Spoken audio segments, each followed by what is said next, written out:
దేవుని ఘనమైన నామమునకు స్తోత్రములు. ఈ వాగ్దానమును వింటున్న మీకందరికీ మన ప్రభువును ప్రియ రక్షకుడైన యేసుక్రీస్తు నామములో శుభములు, మా హృదయపూర్వకమైన వందనములు. ఈరోజు మీ కొరకైన దేవుని వాగ్దానము కీర్తనలు గ్రంథము 20వ కీర్తన 4వ చరణము. నీ కోరికను సిద్ధింపజేసి నీ ఆలోచన యావత్తును సఫలపరచునుగాక. మంచి దేవుడైన యేసయ్య ఈ మంచి వాగ్దానమును నిశ్చయముగా నేడు మనందరి జీవితములలో నెరవేర్చునుగాక. ఆమేన్. ఈ వాగ్దానాన్ని వింటున్న ప్రియ దైవ జనాంగమా, సర్వోన్నతుడును సర్వశక్తిమంతుడైన యెహోవా దేవుడు తన ఐశ్వర్యము చెప్పున క్రీస్తు యేసునందున్న మహిమైశ్వర్యము చేత మన ప్రతి అవసరమును తీర్చుచు ఆయన ఎదుటకు మనము వచ్చి ఆయన సన్నిధిని మోకరిల్లి ప్రార్థన చేయగా, మనము ఏమి అడుగుచున్నామో మనము అడుగు వాటన్నిటికంటేను, మనము ఊహించు వాటన్నిటికంటేను మనకు మరి అత్యధికమైన కార్యములు చేయగలిగిన సర్వశక్తిమంతుడు మన ప్రభు అయిన యేసయ్య.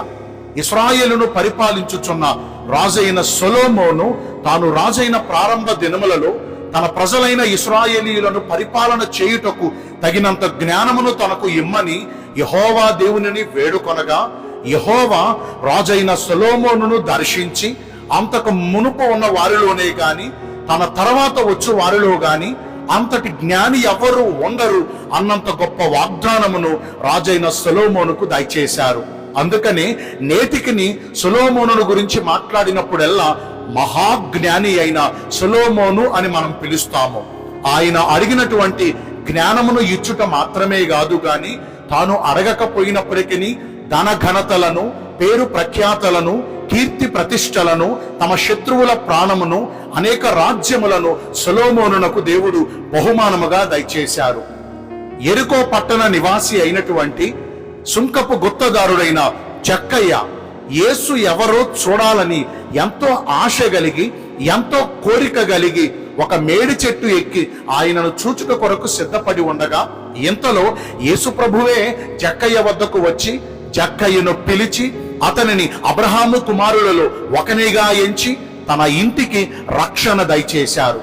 ఇంకా కనాను స్త్రీ తన కుమార్తెకు పట్టిన దయ్యము నిమిత్తము యేసును వెంబడించగా, యేసు ఆమెలో ఉన్న గొప్ప విశ్వాసమును చూచి ఆమె కోరినట్లుగా తన కుమార్తెను బాగు చేశారు. యేసుక్రీస్తు ప్రభువు వారు తనను వెంబడించిన తన భక్తులందరి జీవితాలలో వారు కోరినవన్నీ, వారు అడిగిన వాటికంటే అత్యధికమైన ఈవులను ఆ భక్తుల జీవితాలలో యేసయ్య జరిగించారు. ఈ రోజున మనము కూడా యేసయ్య సన్నిధికి వచ్చి ఆయన పాదముల ఎదుట మోకరిల్లి ఆయనను ఏమేమో కోరుచూ ఉన్నాము. మనము అడిగినవన్నీ ఆయన నిశ్చయంగా మనకు అనుగ్రహిస్తారు. మన కోరిక యావత్తును ఆయన సిద్ధింపజేసి మన ఆలోచనలన్నిటినీ ఆయన నిశ్చయంగా సఫలపరుస్తారు. మనకు నోటి నిండా సంతోషమును, తృప్తికరమైన, ఆనందకరమైన జీవితమును ఆయన అనుగ్రహిస్తారు. ఈ వాగ్దానాన్ని వింటున్న ప్రియ దైవ జనాంగమా, మన దేవుడు ఆయన యొద్దకు వచ్చి ఆయనను కోరుచున్నవన్నీ కూడా మరింత నిశ్చయంగా మనకి అనుగ్రహించాలంటే మనం గ్రహించాల్సిన ప్రాముఖ్యమైన విషయం ఏమనగా, ఆయన కోరినట్లుగా మనం జీవించాలి. ఆయన కోరిన విధానంగా మనము ప్రవర్తించాలి.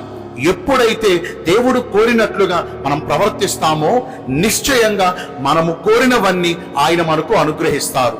మరి నేడు మనలో ఆయన కోరుచున్నది ఏంటి? బలులను, నైవేద్యములను ఆయన కోరుచున్నారా? కాదు కదండి. విరిగిన మనస్సే దేవుడు మనలో కోరుచు ఉన్నారు.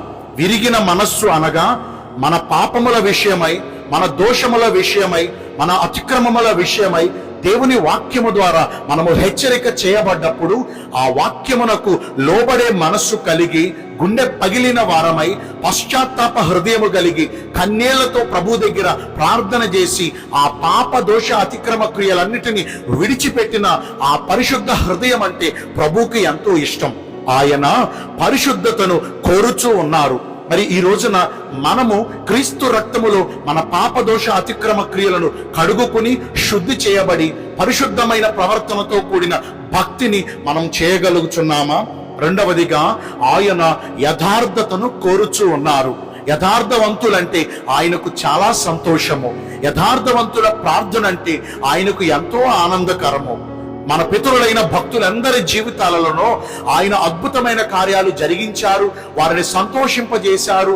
వారు కోరినట్లుగా వారి మధ్యన అద్భుత కార్యాలు జరిగించారంటే వారు తమ దేవుడైన యెహోవా ఎదుట యథార్థ హృదయమును కలిగి జీవించారు కాబట్టే కదా.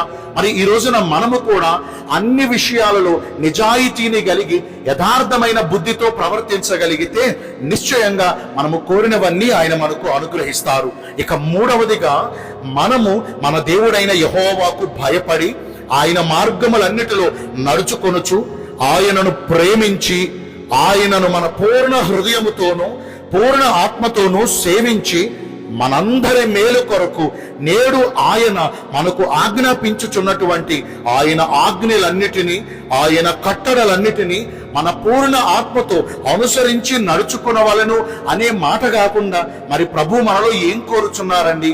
ఈ వాగ్దానాన్ని ఎంతో శ్రద్ధగా వింటున్న ప్రియ దైవ జనాంగమా, గత కాలం అంతా మనము కోరినవన్నీ జరగాలి అని ఎంతో నిశ్చయించుకున్నాము, కానీ అవి జరగకపోయేటప్పటికి ఎంతో విచారపడ్డాము. అయితే ఒక మూలాన్ని మనం కనిపెడదాం. మనము కోరినవన్నీ మనం పొందుకోవాలంటే ఇప్పుడు ఆయన కోరినవన్నీ మనము ఇవ్వగలిగితే నిశ్చయంగా ఆయన మన కోరిక యావత్తును సిద్ధింపజేసి మన ఆలోచనలన్నిటినీ సఫలపరుస్తారు. మరి నేటి నుంచి ప్రభువు వారి కోరినట్లుగా మనము జీవిద్దామా?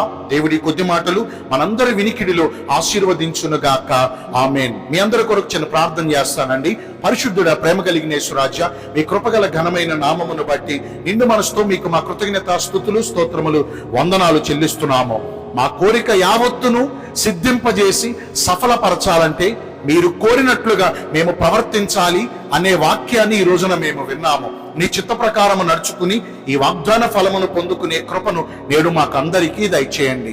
ఈ రోజున అందరైతే పుట్టిన రోజులను, వివాహ దినములను, ఇతరమైన శుభకార్యములను జరిగించుకుంటున్నారో వారందరికీ మెండైన దీవెనలు కుమ్మరించమని, మీ రాకడ కొరకు మమ్మను సిద్ధపరచమని యేసుక్రీస్తు ప్రశస్త నామమున ప్రార్థించి వేడుకొనుచున్నాను మా ప్రియ పరలోకపు తండ్రి. ఆమేన్. May God bless you all. Thank you.